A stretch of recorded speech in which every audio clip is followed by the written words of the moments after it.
శర్వానంద్ కొత్త Telugu cinema biker నిన్న April 3 శుక్రవారం నాడు గుడ్ ఫ్రైడే రోజు రిలీజ్ అయిన విషయం తెలిసిందే. ఇక ఈ సినిమా మొదటి రోజు కలెక్షన్స్ చూస్తే అంటే గురువారం రాత్రి ప్రీమియర్స్ పడ్డాయి. ప్రీమియర్స్తో కలిపి మొదటి రోజు ఈ సినిమా తెలంగాణలో 2 కోట్లు గ్రాస్ కలెక్ట్ చేసింది. కానీ ఆంధ్రప్రదేశ్ నుంచి కేవలం 1 కోటి గ్రాస్ మాత్రమే వచ్చింది. టోటల్గా తెలుగు రాష్ట్రాల్లో మొదటి రోజు ప్రీమియర్స్తో కలిపి బైకర్ సినిమా 3 కోట్లు గ్రాస్ అయితే కలెక్ట్ చేసింది.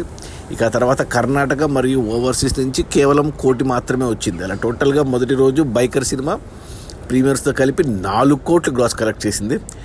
పోటీలో ఈ సినిమాకి ఇంకొక సినిమా ఉంది రాకాస అనేసి, ఆ సినిమాకి 5 కోట్లు వచ్చాయి. ఆ సినిమాకి మంచి బజ్ హైప్ ఉంది. బైకర్ సినిమా అసలు రిలీజ్ అవుతున్నట్టు చాలామందికి తెలియదు, ప్రమోషన్ సరిగ్గా చేయలేదు.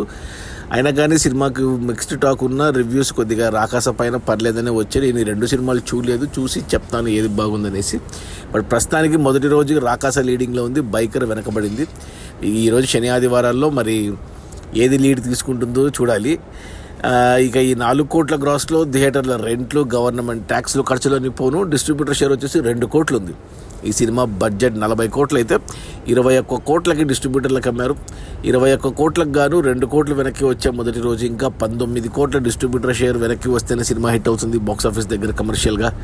19 కోట్ల షేర్ రావాలి అంటే మరో 38 నుంచి 40 కోట్ల గ్రాస్ అవసరం పడుతుంది. చాలా పెద్ద టార్గెట్. మరి కలెక్ట్ చేసే సినిమా హిట్ అవుతుందా లేదా అనేది సోమవారం తెలుస్తుంది. అది మన శర్వానంద్ కొత్త తెలుగు సినిమా బైకర్ రిలీజ్ అయిన మొదటి రోజు 4 కోట్ల గ్రాసు. అందులో డిస్ట్రిబ్యూటర్ షేర్ వచ్చేసి 2 కోట్లు. సినిమా బడ్జెట్ 40 కోట్లు. 21 కోట్లకు డిస్ట్రిబ్యూటర్లకు అమ్మారు, 2 కోట్లు వెనక్కి వచ్చాయి. ఇంకా ఈ 19 కోట్ల షేర్ రావాలంటే మరో 38 కోట్ల గ్రాస్ రావాలి. కొద్దిగా కష్టమే, చూడాలి మరి. Okay, bye.